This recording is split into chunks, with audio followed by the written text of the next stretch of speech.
नमस्कार, welcome to geopolitics simplified. Recently 6-7 जुलाई 2025 को ब्राज़ील की प्रेसिडेंटशिप में ब्रिक्स का समिट कंक्लूड होता है ब्राज़ील में, जिसके होने से पहले ही वेस्टर्न ब्लॉक में काफ़ी हो हल्ला मचा रखा था कि कहीं डॉलर को डीडॉलराइज ना कर दिया जाए, ब्रिक्स अपनी खुद की करेंसी ना लेके आ रहा हो। इसको लेकर के ट्रंप बार बार टैरिफ का थ्रेट दिए जा रहे थे और कई नेशंस पे उन्होंने यूनिलैटरली उन टैरिफ्स को इम्पोज भी कर दिया, जो कि आजकल न्यू नॉर्मल बन चुका है ग्लोबल पॉलिटिक्स में। अब इसी से रिलेटेड ट्रंप ने यूएस प्रेसिडेंट ने ब्रिक्स नेशन पर specially Brazil, Russia, India, China पर 500% टैरिफ के साथ साथ एडिशनल 10% टैरिफ लगाने की बात कही है अगर आप किसी भी प्रकार का डॉलर को डीडॉलराइज करने की बात करते हैं। तो जिसके रिपोर्टर ने जब इनसे क्वेश्चन पूछा, Well, if they're a member of BRICS, they're going to have to pay 10% tariff just for that one thing, and they won't be a member long. I thought BRICS was, I said this about a year ago, and it largely broke up. But, there are a couple that hang around, but I thought it largely broke up. BRICS is not, in my opinion, not a serious threat. But what they're trying to do is destroy the dollar so that another country can take over and be the standard.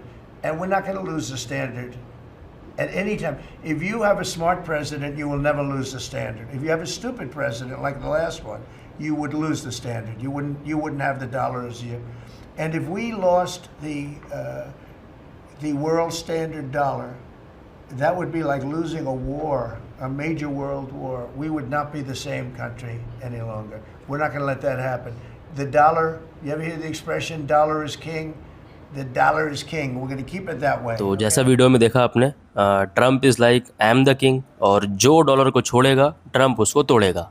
All right, now coming to the topic कि BRICS क्या है और BRICS की importance क्या है इतनी कि Trump उसको इतना ज़्यादा कंटेन करने की बात करते हैं। वहाँ पे इंडिया कहाँ स्टैंड करता है तो समझते हैं उसको एक बार। नाउ ब्रिक्स एक मल्टीलैटरल ग्रुप है। अब मल्टीलैटरल मींस जिसमें 4 या 4 से ज़्यादा नेशन पार्टिसिपेट या ग्रुपिंग करके साथ में आते हैं और किसी एक कॉमन वॉइस को लेकर के, जैसे इसमें south south cooperation, global south की कॉमन वॉइस की बात को ज़्यादा इंपॉर्टेंस दिया जाता है। ऑल दो ब्रिक्स एक साउथ साउथ ग्रुप है, Russia is the only northern country geographically present in this group. अब जो आइडिया है ग्लोबल साउथ, जिसमें एशियन कंट्रीज़, अफ्रीकन कंट्रीज़ और लैटिन अमेरिकन स्टेट्स जो है वो अपनी रिप्रेजेंटेशन को रख के और उनकी बात को जो सुन सके, जहाँ पे सुना जाए, और वेस्टर्न डोमिनेटेड वर्ल्ड ऑर्डर जो कि 1945 वर्ल्ड वॉर सेकेंड के बाद जो स्टार्ट हुआ था IMF वर्ल्ड बैंक के क्रिएशन के बाद, उसको ट्रांसफ़र कर न्यू इकोनॉमिक इंटरनेशनल ऑर्डर को इस्टेब्लिश करने की बात करते हैं, जिसमें कि ग्लोबल साउथ का अच्छे से डेवलपमेंट हो सके और उनकी बात को भी इम्पोर्टेंस दी जाए। अब ब्रिक्स जो एक्रोनिम है उसके कंप्लीशन की जर्नी पे अगर हम नज़र डालें तो इस प्रकार से दिखता है कि 2006 से 2009 तक तो RIC, Russia, India, China, not as a group, but उनके जो फाइनेंशियल मिनिस्टर हैं या उनके जो लीडर हैं उनकी एनुअल समिट तो होती रहती है। और उसी के बीच में 2008 में ग्लोबल फाइनेंशियल क्राइसिस आता है, जिसमें US, उसके अलाइड नेशन, जहाँ यूरोपियन यूनियन, मतलब पूरा वेस्ट, उनकी इकोनॉमी पूरी तरीके से तबाह हो चुकी है, क्योंकि अब वर्ल्ड ग्लोबलाइज्ड हो चुका है तो साउथ पर भी इसका पूरा असर आता है। जिसके बाद हम देखते हैं 2009 में ब्राज़ील जुड़ जाता है और 2011 में साउथ अफ्रीका जुड़ करके ब्रिक्स एज अ एक्रोनिम को पूरी तरह से कंप्लीट करते हैं। और ये ग्लोबल फाइनेंशियल क्राइसिस क्या है, इसके लिए मैं एक अलग से वीडियो लेकर आ जाऊँगा। ये भी अपने आप में एक बहुत इंटरेस्टिंग स्टोरी है। ब्रिक्स एज अ एक्रोनिम तो कंप्लीट है, लेकिन 2024-25 में ही इजिप्ट, इथियोपिया, ईरान, UAE और इंडोनेशिया जुड़ करके ब्रिक्स को ब्रिक्स प्लस ग्रुप बना देते हैं। अब ब्रिक्स एज अ ग्रुपिंग के जो कुछ इंपॉर्टेंट गोल्स हैं उनमें से सबसे पहला और फॉरमोस्ट गोल है कि साउथ साउथ कोऑपरेशन होना चाहिए, जिसमें कि आप बेस्ट प्रैक्टिसेस को शेयर कर सकते हो, एक दूसरे के इनिशिएटिव को सपोर्ट करके ओवरऑल डेवलपमेंट की बात करना। दूसरा है इकोनॉमिक और फाइनेंशियल कोऑपरेशन, जिसमें कि आप आपस में ट्रेड और इकोनॉमी को बूस्ट कर सकते हो। और अल्टरनेट फाइनेंशियल मॉडल, जैसे कि न्यू डेवलपमेंट बैंक भी क्रिएट कर रखा है, जिसका हेडक्वार्टर चाइना बीजिंग में देखने को मिलता है। पीस एंड सिक्योरिटी, जो कि थर्ड और फॉरमोस्ट में से एक है, जैसे कि पहलगाम अटैक को भी इन्होंने बहुत ज़्यादा कंडेम किया अभी रिसेंट समिट में। और पीस को एनकरेज करना, स्टेबिलिटी और सिक्योरिटी आपस के नेशन में बना के रखना इनका मेन गोल में से एक है। चौथा और सबसे इम्पॉर्टेंट में से एक ये है कि स्ट्रेटेजिक पार्टनरशिप, जो मल्टीलैटरल और इंटरनेशनल ग्रुपिंग्स जो जैसे कि UN हो, UNSC हो, यहाँ पे इन लोग एज अ कॉमन वॉइस की तरह काम कर सकते हैं और इंटरनेशनल पॉलिटिक्स को डाइवर्ज कर सकते हैं अपने इंटरेस्ट के लिए। और यही गोल ओरिएंटेड इस साल की ब्राज़ील समिट की थीम भी देखने को मिली, strengthening Global South cooperation for more inclusive and sustainable governance plus cooperation solidarity और म्यूचुअल असिस्टेंस, ये इनके ड्राइविंग फोर्स मेन यही है। नाउ प्रेजेंट में क्या चल रहा है, तो प्रेजेंट में ये रिसेंट समिट होता है ब्राज़ील में, अब 126 पॉइंट का डिक्लेरेशन निकल के आता है। तो सबसे मेजर पॉइंट ये निकल के आया कि डी डॉलराइजेशन की जो बात चल रही थी, बहुत ज़्यादा मीडिया में हाइप बना हुआ था, ट्रंप उसके लिए बार बार ज़्यादा ही टैरिफ का प्रेशर लगा रहे थे, तो हमारे फॉरेन मिनिस्टर ने भी सीधे सीधे नकार दिया है कि डी डॉलराइजेशन से किसी भी चीज़ को हमने अभी तक तो उसके लिए तो बात हमने किया नहीं। हाँ, लेकिन ब्रिक्स अपने खुद के ट्रेड को लोकल करेंसी में करने की बात ज़रूर कर रहा है। अब लोकल करेंसी में ट्रेड करने का मतलब डी डॉलराइजेशन नहीं है, लेकिन हाँ, डॉलर से अपने डिपेंडेंस को कम करना ज़रूर है, क्योंकि जैसा कि देखा गया रशिया यूक्रेन क्राइसिस में रशियन के बहुत सारे फॉरेन करेंसी फॉरेन एसेट्स को सीज़ कर दिया गया, क्योंकि वो सब स्विफ्ट पेमेंट सिस्टम के द्वारा काम करते हैं। तो इसी के लिए ब्रिक्स ने अपना खुद का पेमेंट सिस्टम को डेवलप करने की बात कही है।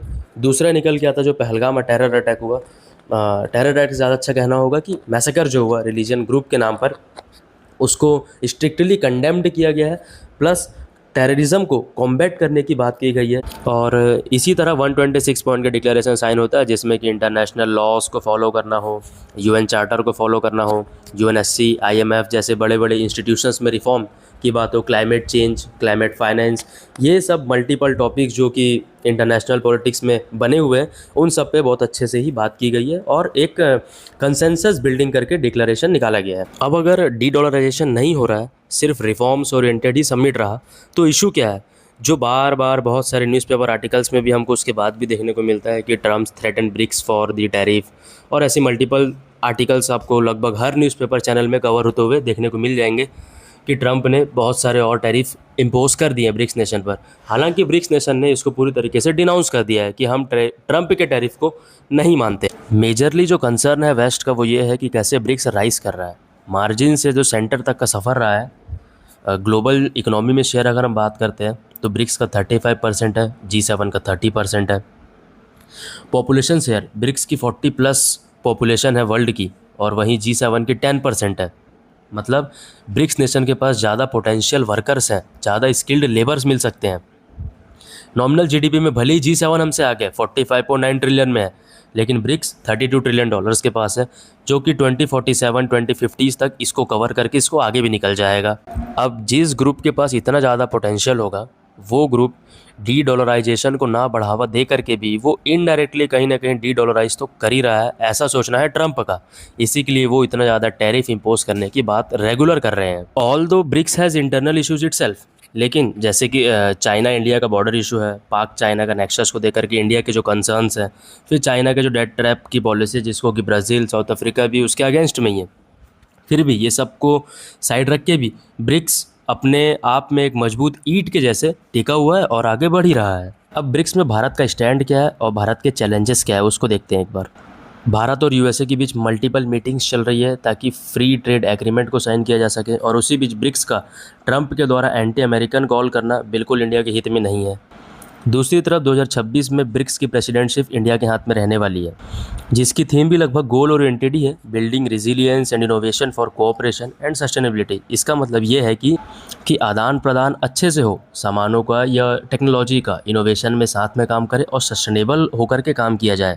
USA being world's oldest democracy, on other hand India being world's largest democracy, India और यूएस के कई सारे इंटरेस्ट अलाइन करते हुए, और दूसरी तरफ यूएस और चाइना जो दो अलग अलग ब्लॉक के जैसे एमर्ज हो रहे हैं, भारत उसमें एक एज अ ब्रिज के जैसे काम कर सकता है, जो कि यूएसए के साथ एज वेल एज चाइना और रसिया दोनों के साथ साइमल्टेनियसली कोऑपरेट करके चलता है। तो ये था ब्रिक्स का पूरा ओवरव्यू कि क्या थे उसके इश्यूज़, कैसे ब्रिक्स बना और भारत के लिए क्या चैलेंजेस हैं, तो भारत उसको कैसे ओवरकम कर सकता है। अब अगर ब्रिक्स से रिलेटेड कोई भी मेजर डेवलपमेंट होती है तो मैं उसके लिए एक बढ़िया सा वीडियो फ्रेश लेके आ जाऊंगा, जिससे कि आप इसी के आगे उसको अलाइन करके सुन सकते हैं, समझ सकते हैं कि क्या इशू है। तब तक के लिए जय हिंद, जय भारत, धन्यवाद।